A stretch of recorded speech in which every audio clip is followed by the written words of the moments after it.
This conference will now be recorded.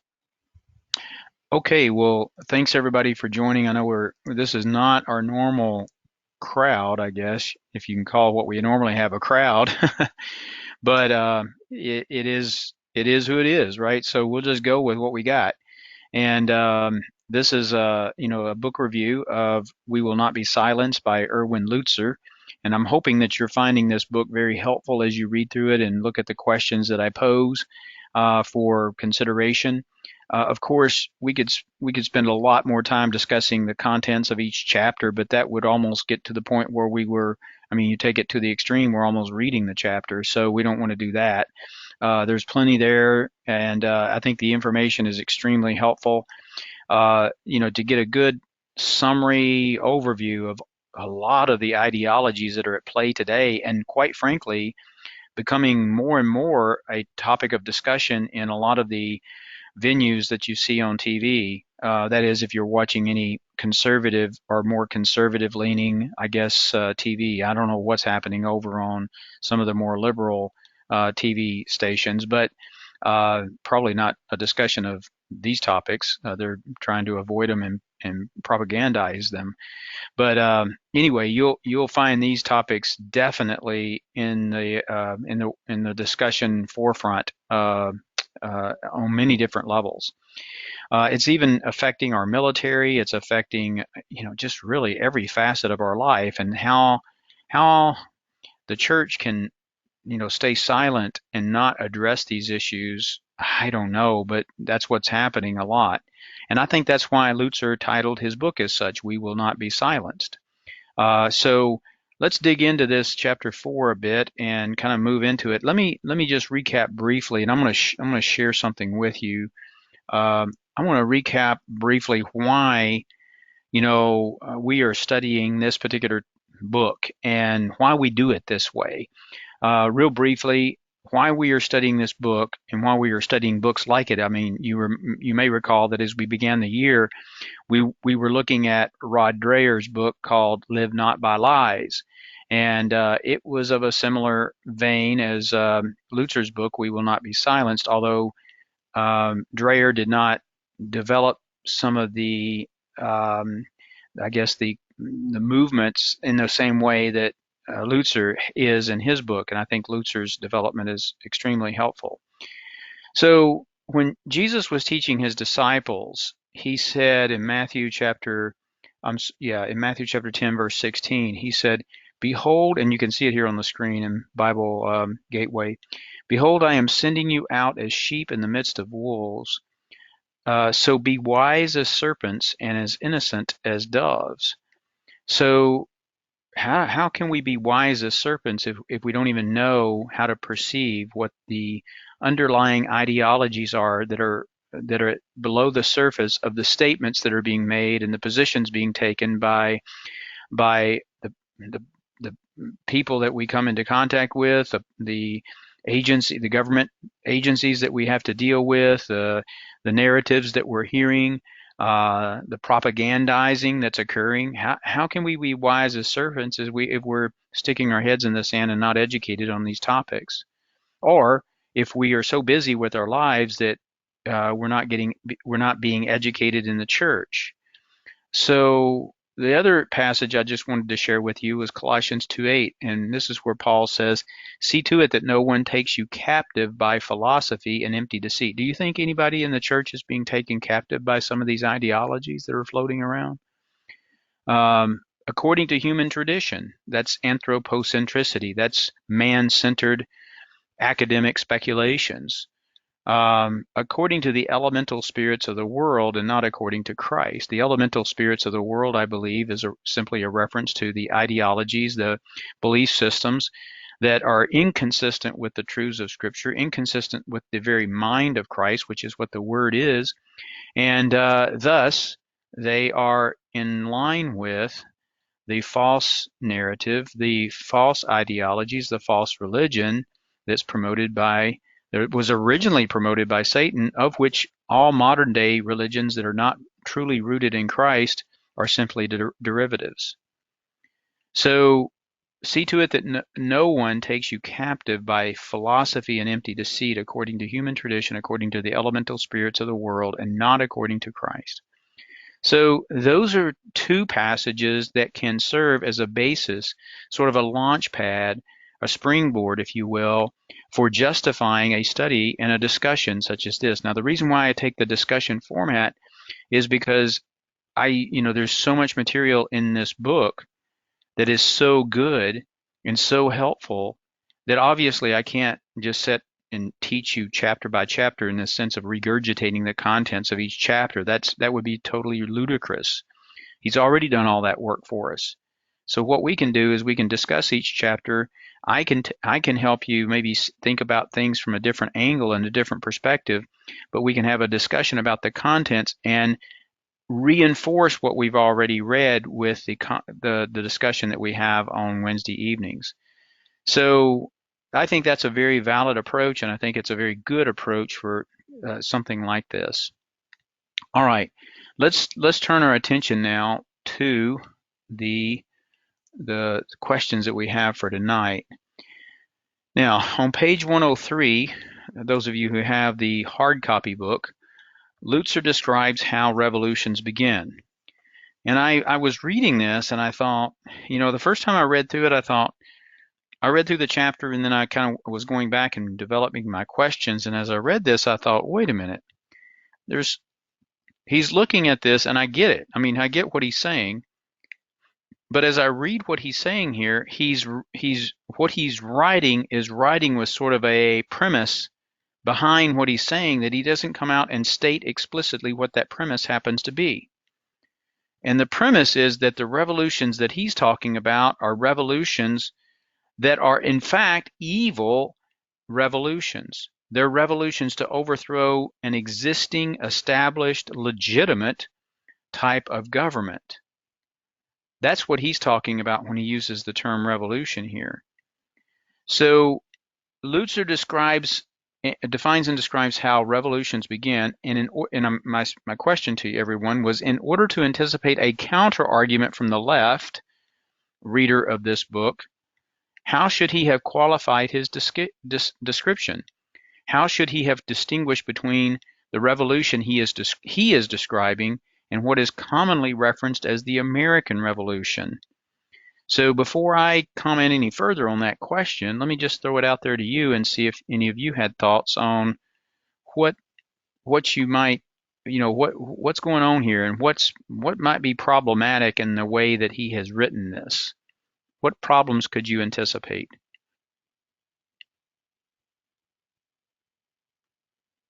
Anybody?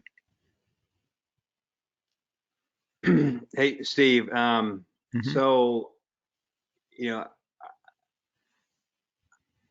I think he's spot on, because he says, how do revolutions begin? Well, it begins with a cultural, moment, a pretext, and the key is in this is that it will hide the real agenda to justify the revolution. So I think that's the real key there, and then he talks about the kind of the three things that got to come together to, make that happen. You got triumph of ideology over science, reason or liberties, and then you got to recruit folks, and then you got to just silence, all people that oppose you. And so, when you think about, in your question there was, I think, germane, and because I think you're saying, well, I mean, this is basically how our country was formed on revolution, and so, how does that, how are we in the right, and what's going on today is in the wrong? And I think it's the assumption that what we did during the American Revolution had a legitimate cause, and it was not hidden under any pretext. The pretext for like current revolutions is, for people to remain in power and to make, other folks, constantly, dependent on the people that are in power. And if you contrast that with the, American Revolution, I mean, it was clearly, I mean, it was about, religious freedom and taxation without representation, and there was no, hidden agenda to what was trying to take place there. Yeah, so Caleb, if that's so everything I know where you're going, and you're really moving in the direction I wanted to go with this, but let me just kind of get to the point here because there's a certain point I'm wanting to make. He is defining a revolution in his book, and he says revolutions begin with a cultural moment, a pretext that will hide the real agenda to justify the revolution, as you pointed out. And then he mentions three things that you would need, and they're all designed to basically hide or veil the real purpose of what's going on, plus suppress any opposition. If that is truly the definition of a revolution, and what happened in 1776 to 1787 was the American Revolution, then does the American Revolution, as you pointed out, it doesn't seem to fit the definition that he's provided. So my point is, his definition of revolution is based upon a premise. And that premise is that the revolution is against a legitimate government that's not suppressing liberties. So he's defining an attempt to subvert, to overthrow something that's legitimate, right? Some of the examples that you gave related to the American War for Independence, a freedom movement that's commonly referenced as a revolution, is a totally different thing. So I think what he should have done, and this is where we have to be critical in our reading, and I love Lutzer's book. Don't get me wrong, I love his book.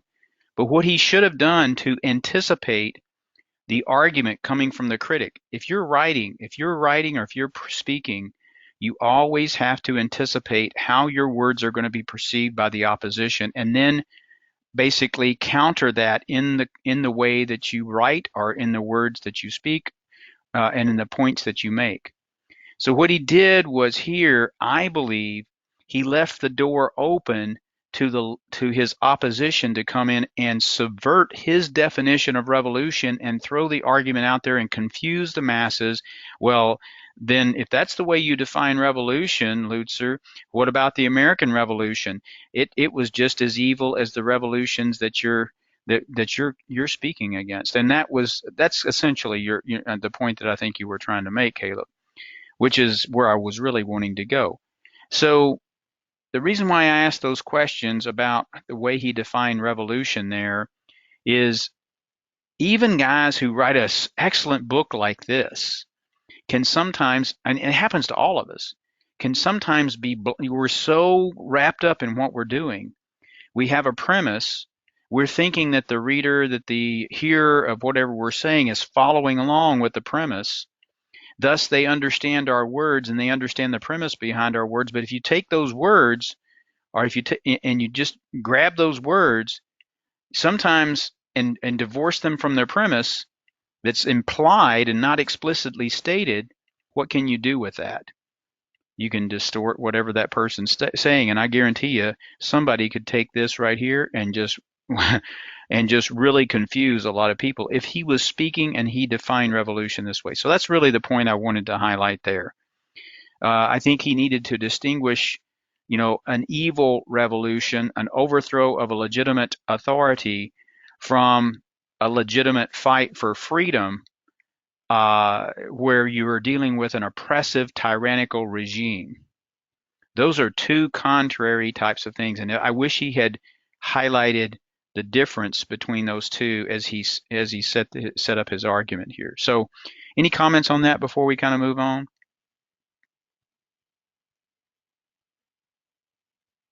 Okay.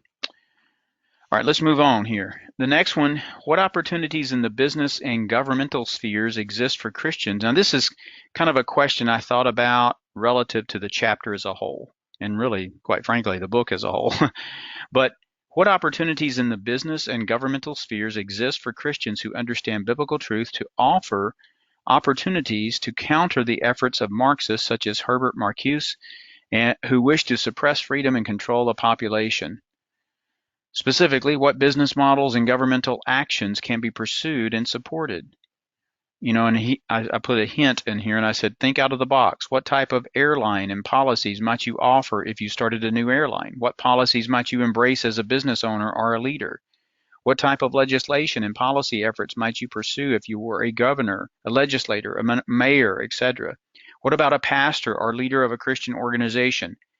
What opportunities exist in the business, governmental, and even Christian ministry spheres for Christians who understand these truths, who are as wise as serpents, to put in place to counter and provide an alternative, not to try to take on in a direct frontal assault those who are enemies of the truth, but to basically do a flanking maneuver and establish something that's based on legitimate principles, legitimate policies, promoting correct views of the world and reality.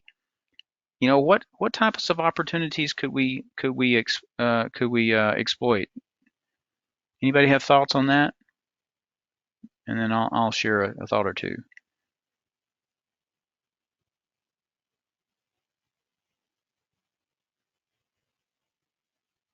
All right, Steve, I'm just jumping in again. So, Mm-hmm. you know, I think the key here is, at the federal level, you could call it, um, freedom of speech. In the business world, you could call it, hey, no one has a bad idea or whatever. But it's all about not shutting down voices of opposition. And Mm-hmm. I think that that's what the Marxist movement and the left leaning political figures are attempting to do, is that they're trying to shut down um, freedom of speech, and they're labeling it as some type of hate speech, you know and and, Mm-hmm. and they're characterizing it as, hey, we're all about freedom of speech, but we're not going to tolerate any hate speech. But the the key is they're defining what the hate speech is.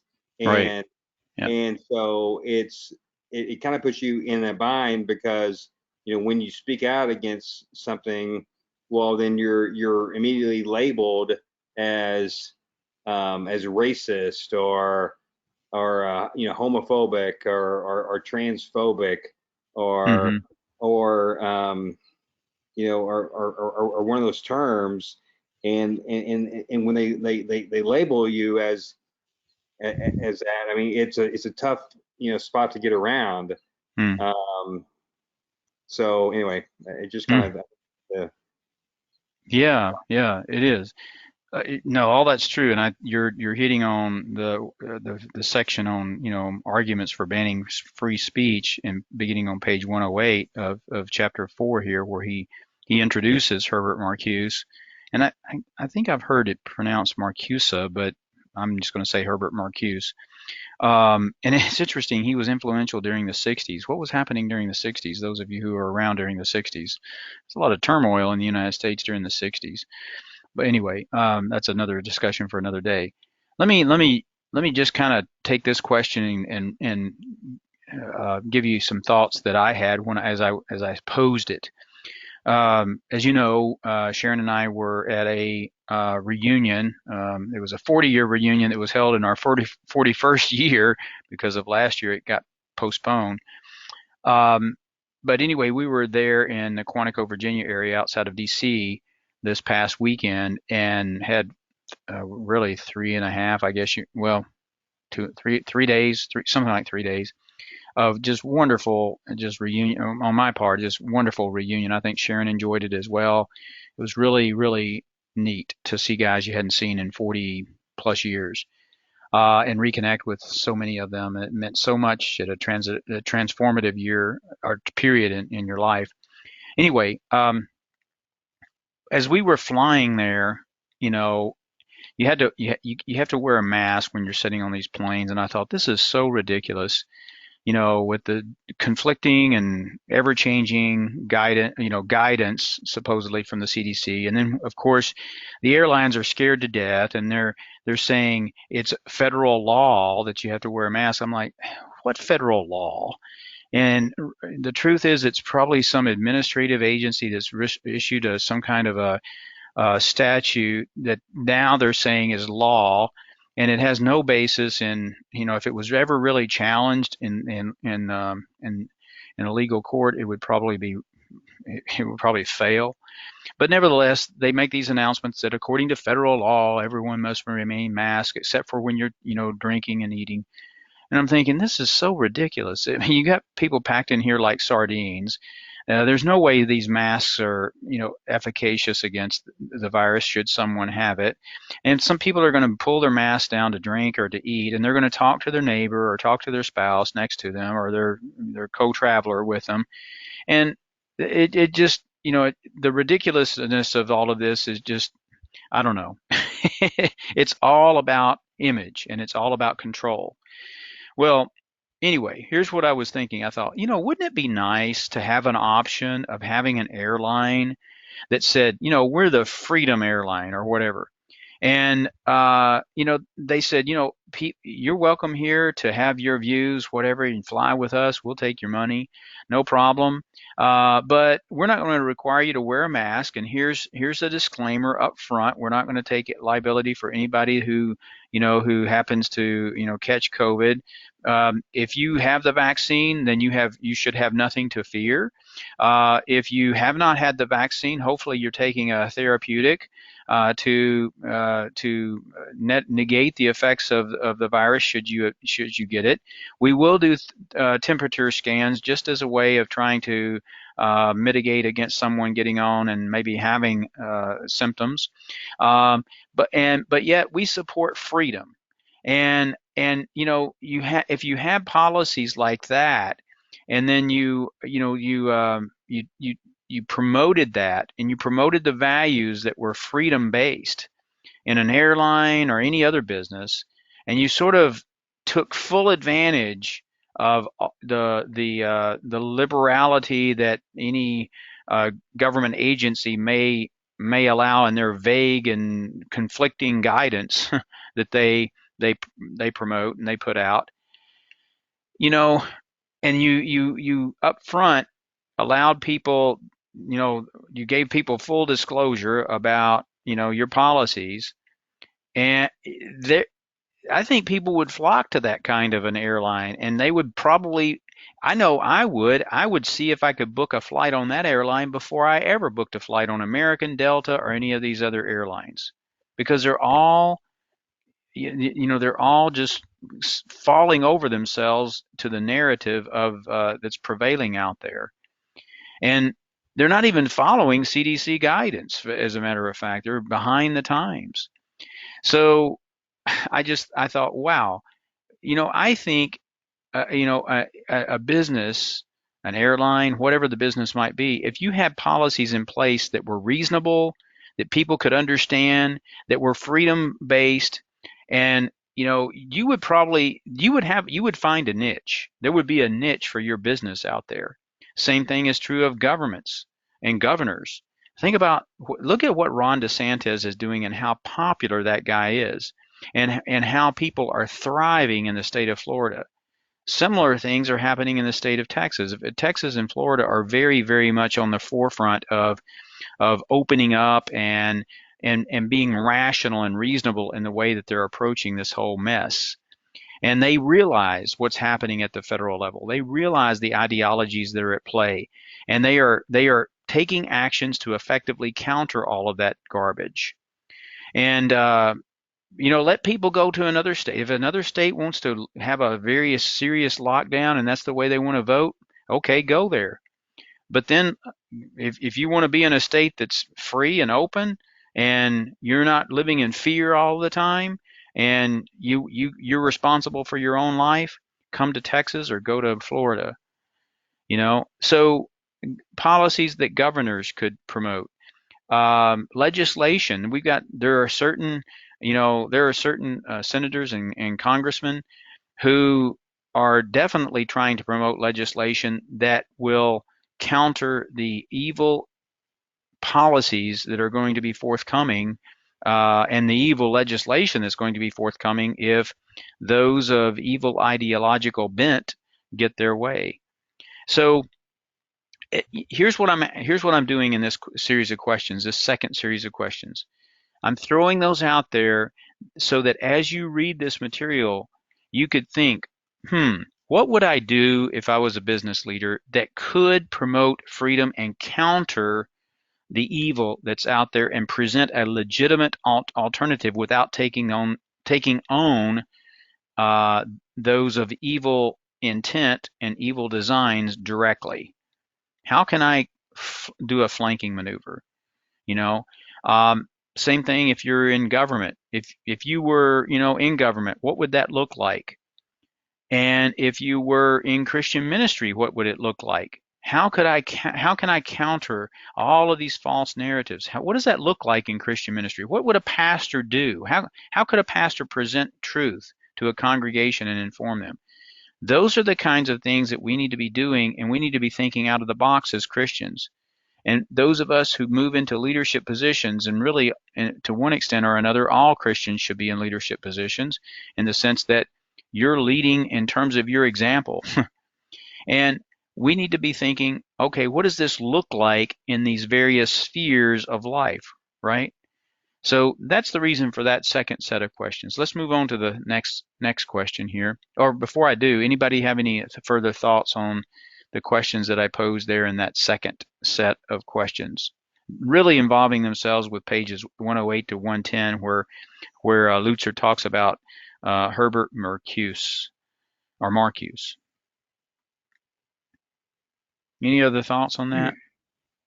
Hey, Steve, as you got a couple thoughts.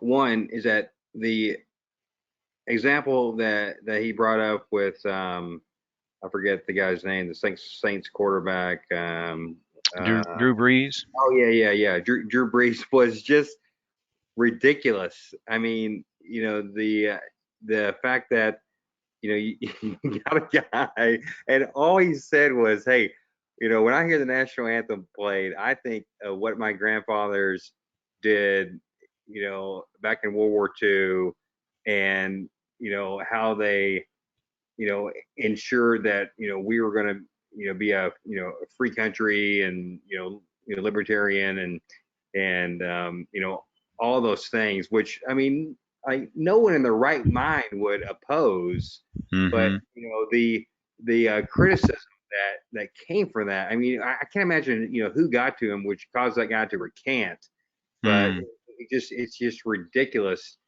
to to think about. And the second point that I had, and today, I sat through like a 6 hour like call with the CEO, and some other senior vice presidents, kind of talking about the direction of the company, and it's all going this way, and I'm just thinking, good God, I got so many things that I'm thinking about today, and I'm having to worry about like this stuff, but but what I think sometimes that a lot of Christians operate from the perspective of that they don't want to rock the boat, and they don't want to risk losing their leadership position, because they may feel that if they stay in that position, that they could have the ability to impact other people in other ways, and they know that if they speak out, you know, I against, what are now cultural norms, that they're going to be canned. Mm, Um, yeah. and that's the frustrating part of it all. Well, a perfect example is one of the captains in the new Space Force. Have you heard that story? Yeah, yeah. That, Yeah.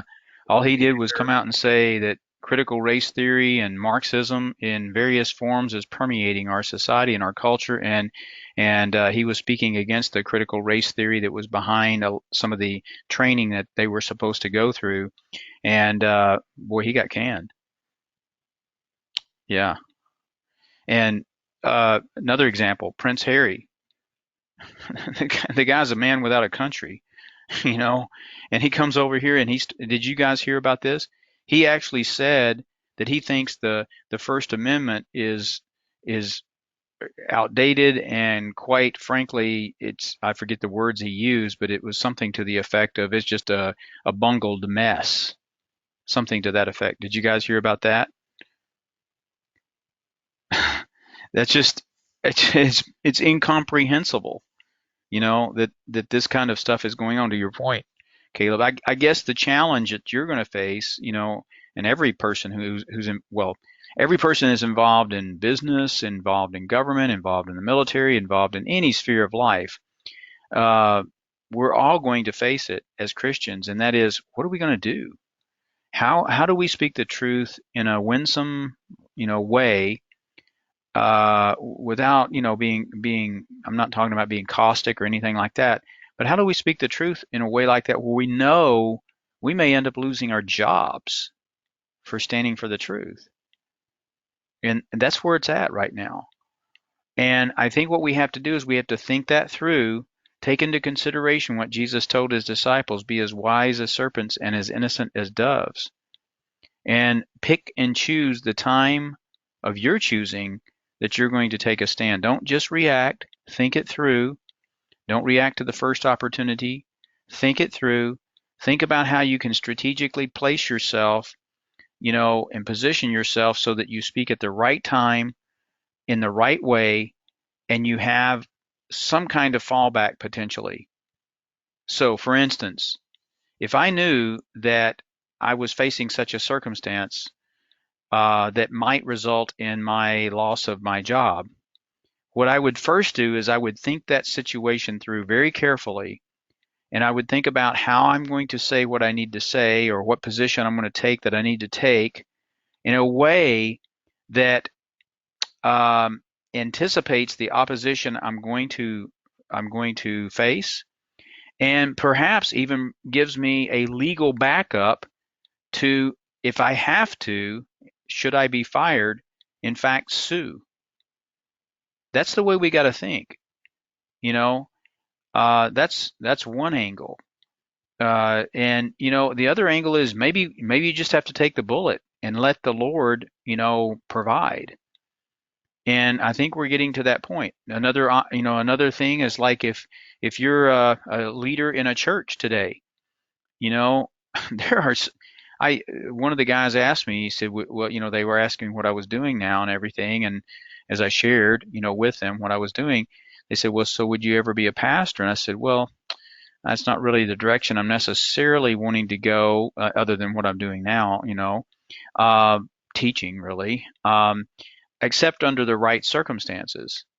And those circumstances wouldn't involve most church situations today because I just would not, I could not see myself in the situation where I was subject to a board of elders that did not understand these issues, and they were kowtowing, or they were go along to get along, or they were pulling the pastor back and saying, no, no, no, don't speak on this subject, don't speak on that subject, it's divisive, you'll end up dividing the church.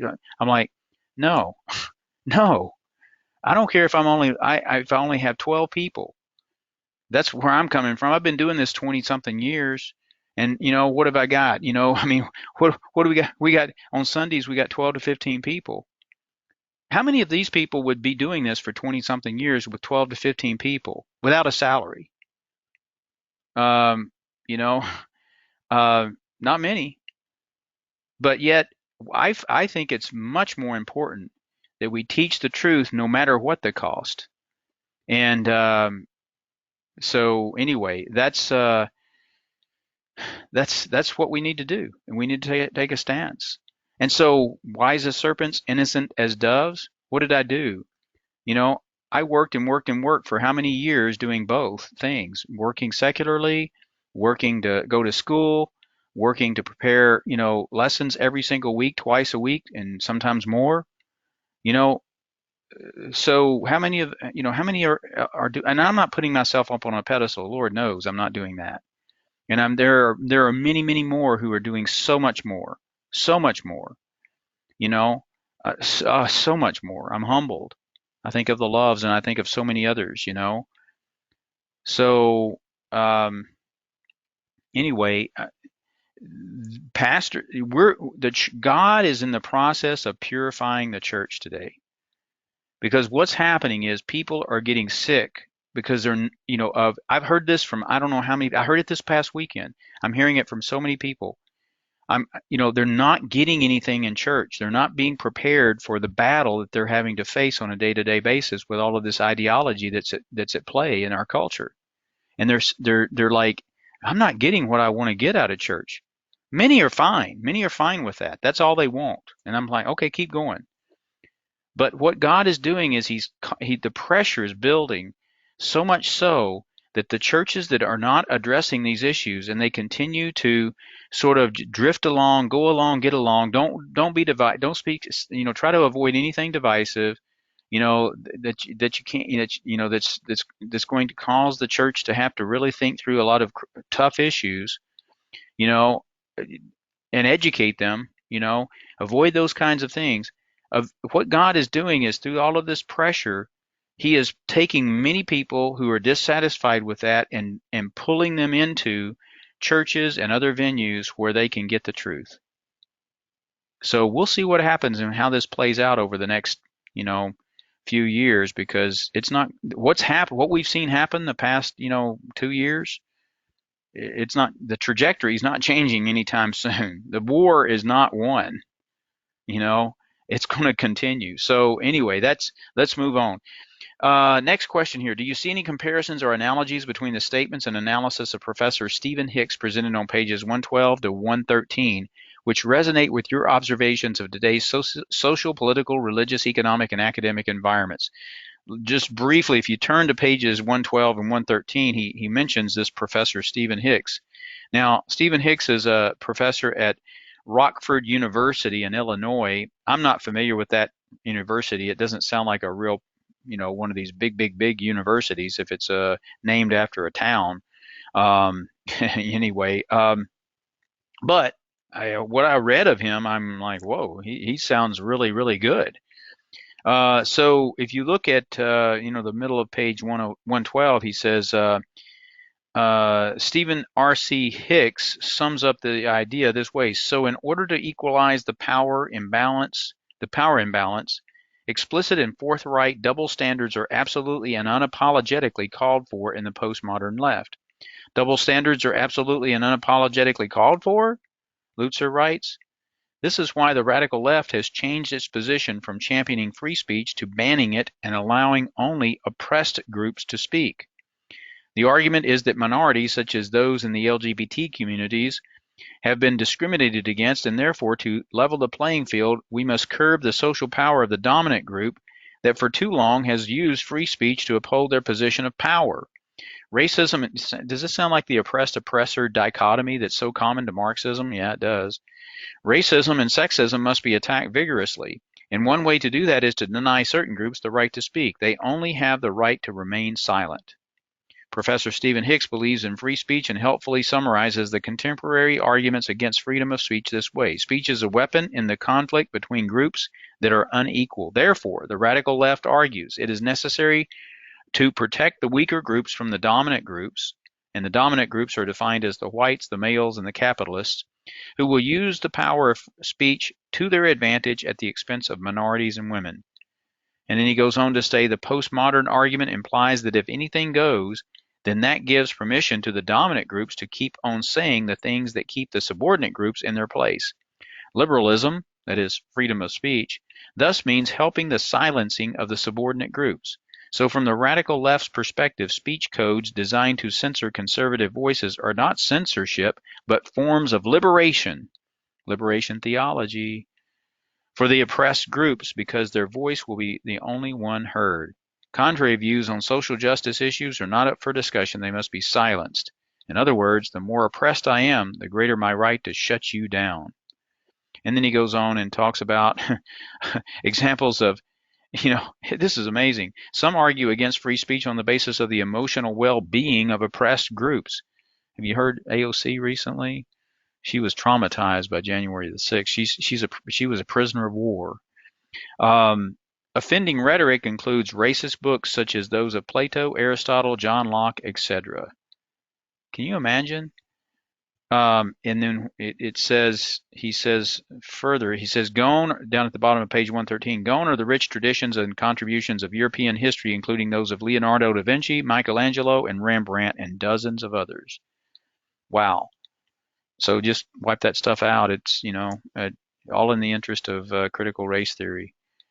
So, question, do you see any comparisons or analogies between the statements and analysis of Stephen Hicks presented on those pages which resonate with your observations of today's social, political, religious, economic, academic environments? Anybody have any observations on that or any responses to that question and what Stephen Hicks has to say?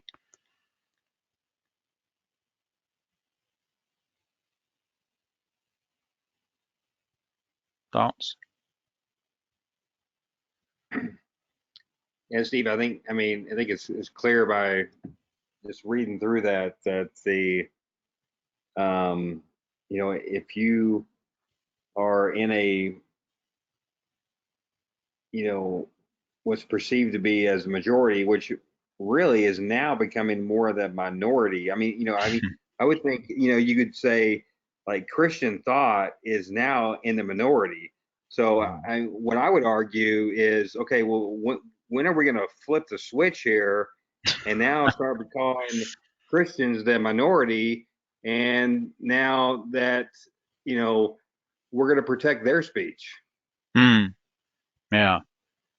Yeah, probably after they've been pretty much suppressed and almost eliminated. That's when that's probably going to happen, which is going to be at the second advent of Jesus, quite frankly. But yeah, your point's well taken, Caleb. I mean, yeah, exactly. You're talking about the oppressed or oppressed oppressor. Well, that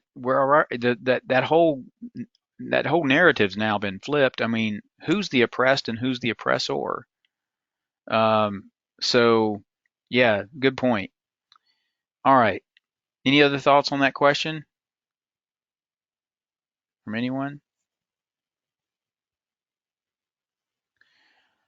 Well, there's plenty of analogies, I think, to what Stephen Hicks is discussing here. I think, when we look at what's going on in academia, the things that are happening in school districts, people, parents speaking up now and saying we don't want this critical race theory. I don't know if you saw the black parent that spoke up in this one school district, and man, she just railed on rightfully so in such a beautiful way against the I think it was the Board of Education. Um, it was amazing. I thought, wow, this woman's great.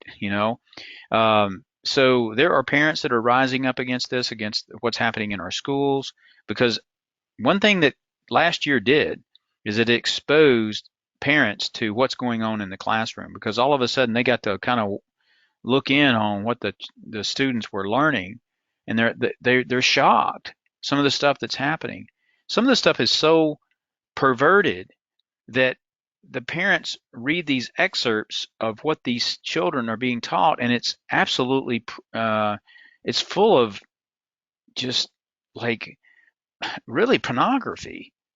I mean, this is happening in our classrooms of all things, not to mention critical race theory and all this other stuff. So there's racism, there's pornography, there's just all kinds of indoctrination that's occurring, and people are finally realizing, well, this is what's going on. So what does the church do? Does the church not speak to those issues? Should the church and should pastors somehow address these issues? Or should they avoid them because it's political and we might end up, appearing to support one political party over the other? Or is there a way the church can basically be neutral in regard to political parties, but yet speak the truth? You know, and when do churches begin to educate their constituencies, their members, their attendees on these particular issues from a biblical perspective? When does that happen? What does that look like when it happens? Is it Sunday morning? Is it some other time? Is it going to have? Are you going to just delegate it to the small groups that aren't trained to deal with it? How does it work? All right, moving on. What do Salman Rushdie, the OIC, Martin Luther, John Locke, George Orwell, Frederick Douglass all have in common? On pages 118 to 120, he mentioned all of these different individuals. And let me just turn there with you.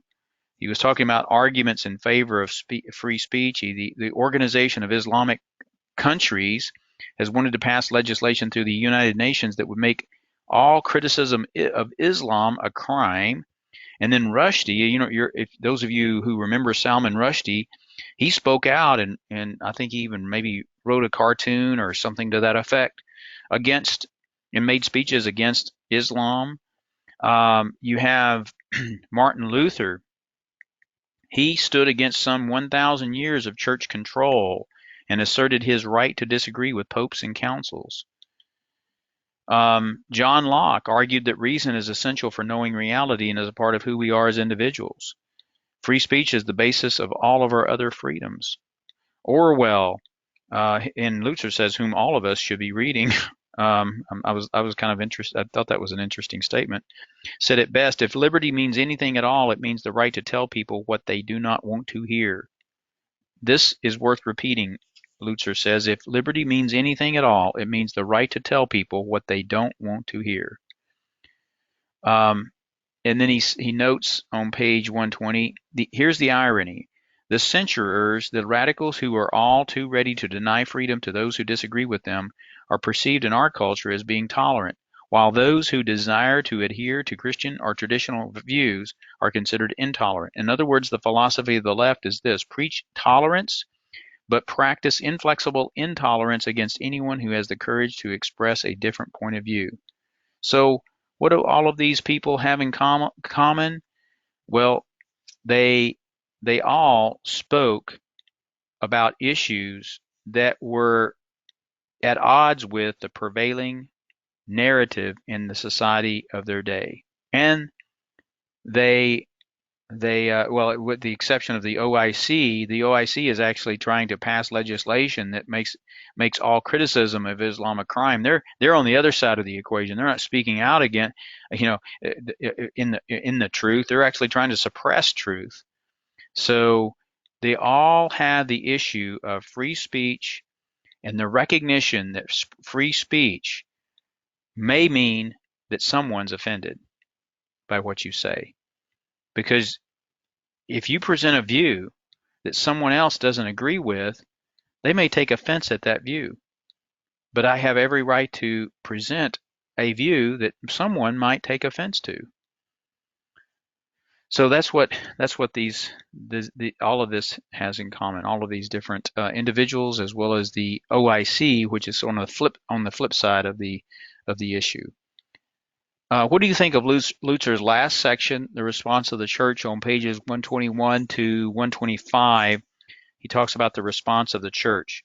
Let me close out with that. Any thoughts on what he has to say about the response of the church to all of what he's presented in chapter 4 to that point?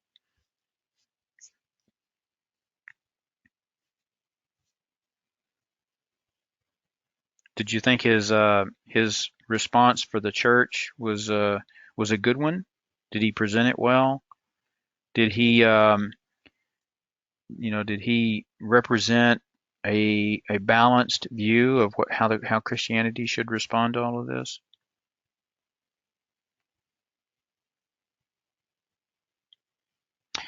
Well, I think he does. I think in every chapter where he does this, I think he takes a really good approach.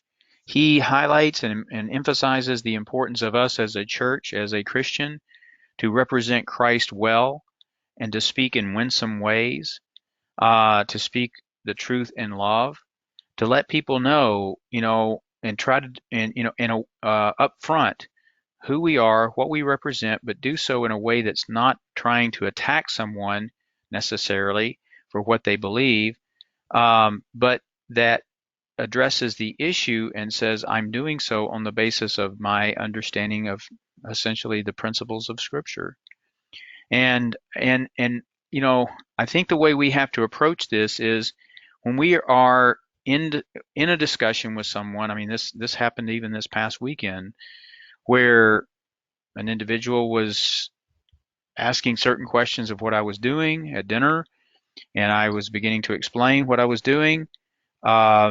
And as I explained what I was doing, all of a sudden he started taking it in a direction that was going. I knew where he was going, and I just, at a certain point, I just said, "Hey, look, we're not going to, we're not going to. This is a deeper discussion that really needs to take place, sort of not under these circumstances where we can't really talk very well. There's a lot of noise." And so I kind of diffused it and pushed it off because I wasn't going to change his mind on where he was coming from that evening, and no one else was either. And that wasn't even, it wasn't, it wasn't the right place to have that kind of a discussion. What I would have needed to have done was to take him aside, talk with him, and in a very polite way, ask questions. Keep him on sort of the defensive by asking questions.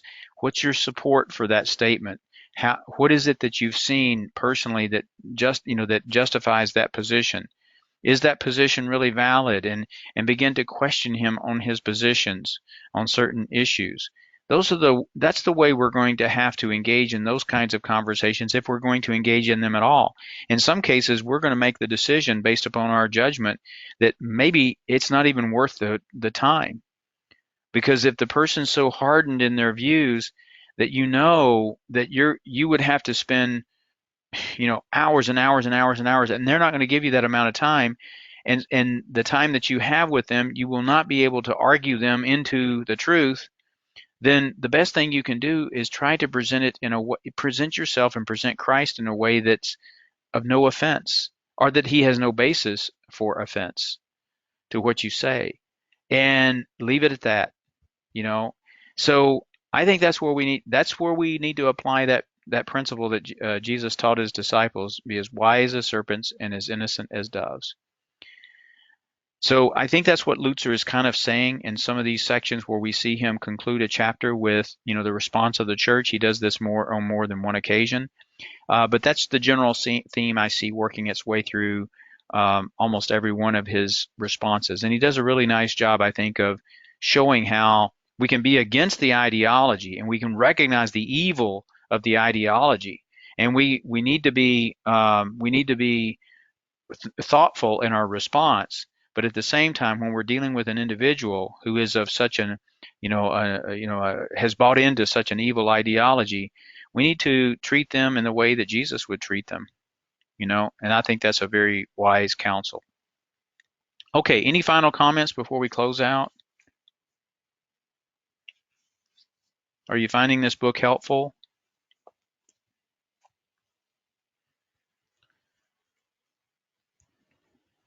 Well, I hope so. That's the whole purpose.